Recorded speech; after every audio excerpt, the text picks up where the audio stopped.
Queridos irmãos, muito boa noite. Vamos aí, nessa sexta-feira chuvosa, iniciar mais uma reunião para estudo da doutrina espírita, que, como a gente sempre lembra aqui, é uma doutrina muito eficaz, muito consoladora, muito segura, porque vejam que a dinâmica da evolução, a dinâmica do conhecimento, do mundo, ela vem cada vez mais sempre coincidindo e sempre confirmando aquilo que os Espíritos falaram a respeito da formação do universo, da formação de todas as coisas, a razão de nós existirmos, de nós sermos, para onde nós vamos, o que nós devemos fazer, enfim. Vejam que eu estava comentando aqui quando cheguei, no programa de televisão passado eu falei com os protestantes assim, porque eles ficam irritando a gente, mandando e-mail e tal, porque na Bíblia diz isso, na Bíblia diz aquilo, não nos interessa o que diz, deixa de dizer a Bíblia. E eu disse para eles o seguinte: quando vocês tiverem alguma informação da NASA contra a reencarnação, contra mundos habitados, contra alguma das sustentações espírita, o evolucionismo, etc., aí sim, aí vocês mandem para cá que aí nos interessa. Agora, se está ou não está na Bíblia, isso não nos interessa. E realmente não nos interessa. E eu falei isso domingo passado, sábado passado. Quando foi agora, essa semana, a NASA mostrou uma descoberta que foi feita sobre um tipo de vida absolutamente ao revés do que se concebe como vida aqui. Aí você vai no Livro dos Espíritos, há 153 anos, os Espíritos já disseram isso. Em outros mundos a vida não se assemelha, a vida tem critérios diferenciados e também a vida. E, aliás, eu conheci um pesquisador, um biólogo, há uns 30 anos passados, ele era um jovem ainda que ganhou um concurso do Jornal do Brasil a respeito de biologia, em que ele sustentava, diz ele, que tinha uns cientistas franceses que tinham um trabalho muito importante, e ele ficou de me arranjar, depois ele está até para a Europa, e não conseguiu, eu não tive acesso, mas que sustentava a tese da vida no inorgânico, da vida se manifestar através do próprio elemento inorgânico. Então, com essa descoberta agora, que foi feita na Califórnia, num lago altamente tóxico da Califórnia, chegou-se a essa conclusão, e mudar a concepção, a humanidade está mudando a concepção de vida, uma vez que a vida tinha os 6 elementos de sustentação, não é? O hidrogênio, o nitrogênio, o carbono, o oxigênio, o fósforo e o enxofre. Agora, além desses 6, eles descobriram esse tipo de vida que substitui o fósforo pelo arsênico, altamente venenoso e tóxico e eliminador da vida. E essa é uma vida que se sustenta justamente com a substância, com o elemento arsênico. E isso aí revoluciona.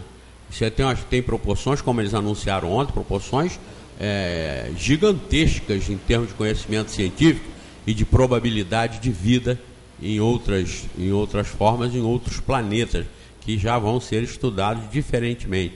Então, isso sim, isso é que interessa para nós espíritas, essa pesquisa incessante a respeito da evolução científica, da evolução dos questionamentos filosóficos, a respeito da evolução do intelecto humano. E não se está na Bíblia ou não está na Bíblia, se está no Alcorão ou não está no Alcorão. O que lá está ou esteve foi útil na época, serviu ou foi manipulado do jeito que sempre foi. Isso é passado, isso é passado.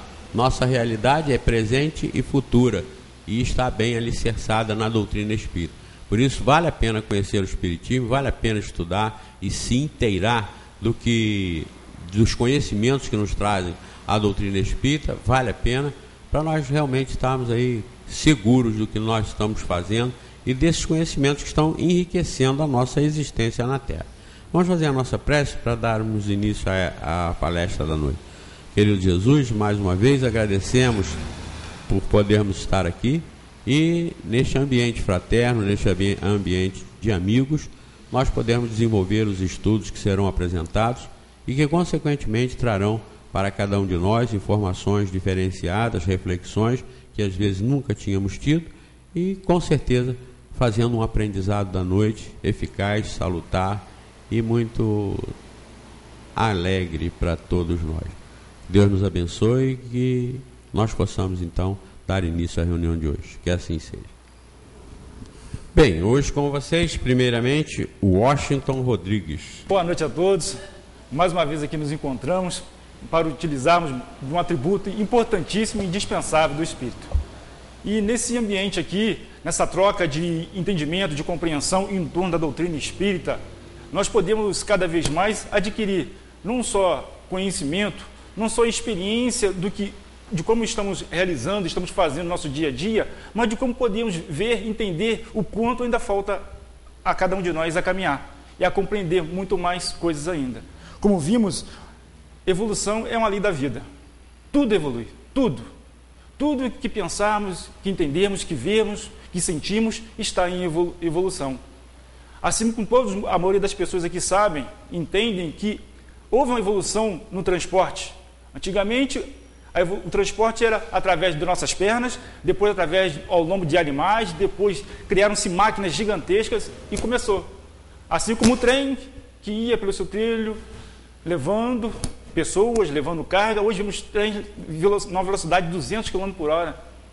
Daqui a um tempo veremos trens sob superfície, nem encostando sobre um trilho e indo na velocidade. Também observamos o voo. Quem imaginava antigamente, que algo pesado, mais pesado que o ar, poderia voar, poderia se manter no ar e levar pessoas e materiais de um ponto ao outro? Evoluiu. Também na medicina vemos a evolução que vemos na anestesia, uma santa anestesia. Antes não existia anestesia, hoje existe a anestesia. Imagina que evolução que houve nesse processo, né? A tomografia também que existe, antes para fazer um estudo do crânio da pessoa, só depois que ela tivesse feito a passagem, que ali estava o corpo e fazia todo aquele desenvolvimento para ver o cérebro, estudar o cérebro, isso e aquilo. Hoje em dia não, a pessoa está viva, está consciente, entra numa câmera, num tubo, e ali é escaneada todos os movimentos, todas as sinapses, toda a forma como ela está pensando, como ela está sentindo. Aquilo ali vai marcando em cores, em luzes. Então vemos como uma evolução. E essa evolução é através de quê? Através do equipamento. Mas esse equipamento evoluiu em função da ideia, do pensamento criativo, da ideia, da organização, do planejamento, que foi juntando uma coisa que existia, outra coisa que existia, e juntou essas duas coisas, se tornou outra coisa, ou algo que não existia anteriormente, mas que foi pensado, foi idealizado. Ou seja, aqui nesse plano físico ou em plano espiritual, mas que, estando aqui, esse espírito, essa criatura, pensou, idealizou e bolou algo, passou para outra pessoa essa ideia e essa pessoa concretizou. Então vemos uma corrente de pensamento, de ideias e como vai se encaixando. E vemos também a evolução da nossa visão para o espaço, para o céu. Antes olhávamos para o céu com nossos olhos e víamos várias estrelas à noite. E de dia, com o sol, vimos só o sol. Depois veio a luneta e olhamos para o céu e vimos estrelas, milhares de estrelas, muito mais daquelas que conhecíamos sem utilizar a luneta. Depois veio o telescópio, que abriu a imensidão. Se antes pensávamos que estávamos num planeta sozinho, único, nesse universo, já observamos que estamos com vários planetas ao redor e estrelas. E vimos com o telescópio o quê? Galáxias. Mas não só uma galáxia na qual nós estamos nesse grupo, mas outras galáxias. E aqueles estudiosos, aqueles pensadores lá atrás, que não tinham esses recursos, não tinha ainda esse desenvolvimento intelectual e automaticamente o desenvolvimento da matéria para observar isso. Para ele, em dado momento, era verdade que tinha a lua, tinha o sol e pronto, acabou. Com o desenvolvimento, observou que existia estrelas, mais estrelas, mais estrelas. Com mais desenvolvimento, viu que tinha galáxias e mais galáxias. Então, como vemos, está ampliando o conhecimento. Mas esse conhecimento ele está se ampliando não porque foi criado um aparelho, um aparato que tem uma lente que amplia e na hora que ele amplia, ele cria aquelas estrelas, cria aquelas galáxias. Não, já existia lá. Foi o entendimento, a compreensão, o desenvolvimento que fez com que abrisse, descortinasse para nós mais um pouco dessa imensidão de saber de que existe aí no universo. Então vemos como foi desenvolvendo isso aí. É interessante observar que o nosso conhecimento, em dado momento, parece ser o suprassumo, parece ser o máximo, mas ele não é o máximo. E essa percepção de não é o máximo, nós temos patente na história, como essa reflexão do telescópio, do binóculo, depois do telescópio espacial, que está mostrando aí para todos nós que existem milhares e milhares de planetas, milhares e milhares de galáxias.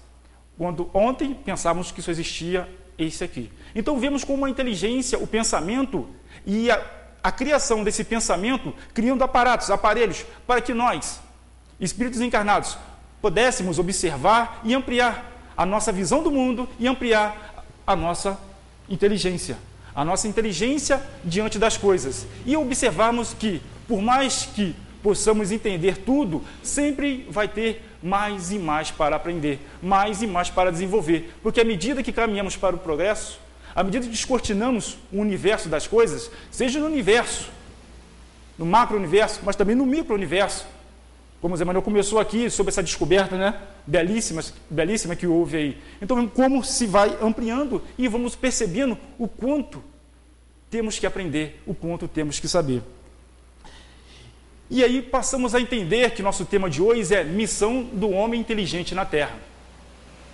E essa missão do homem inteligente na Terra, temos que compreender primeiro essa inteligência. Que inteligência é essa? E temos que perceber que em que somos inteligentes.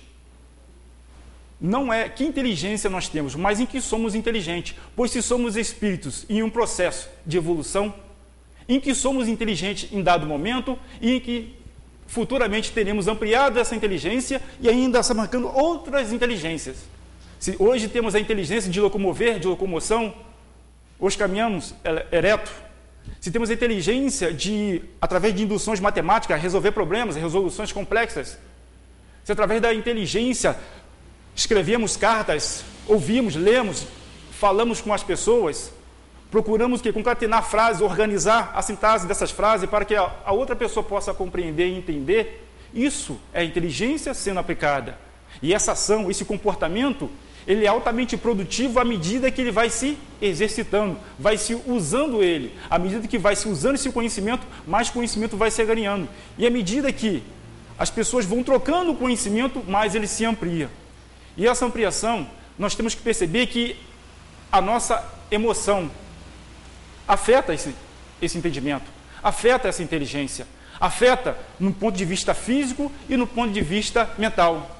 Então, todo o conhecimento que temos vai afetar, de alguma forma, o nosso comportamento físico e nosso comportamento mental. Vemos hoje, na fisioterapia, o quanto as pessoas podem e estão sendo ajudadas através de técnicas, de modos e de regras para que ela possa se reabilitar. E isso é o conhecimento sendo passado na prática para aquela outra pessoa receber esse entendimento.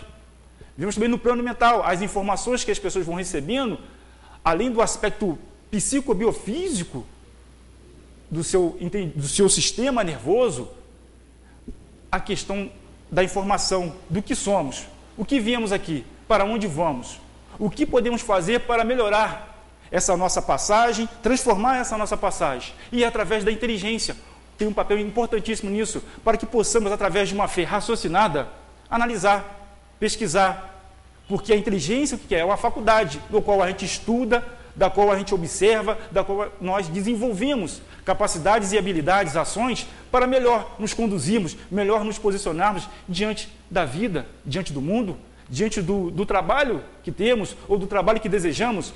Através da inteligência nós montamos estratégias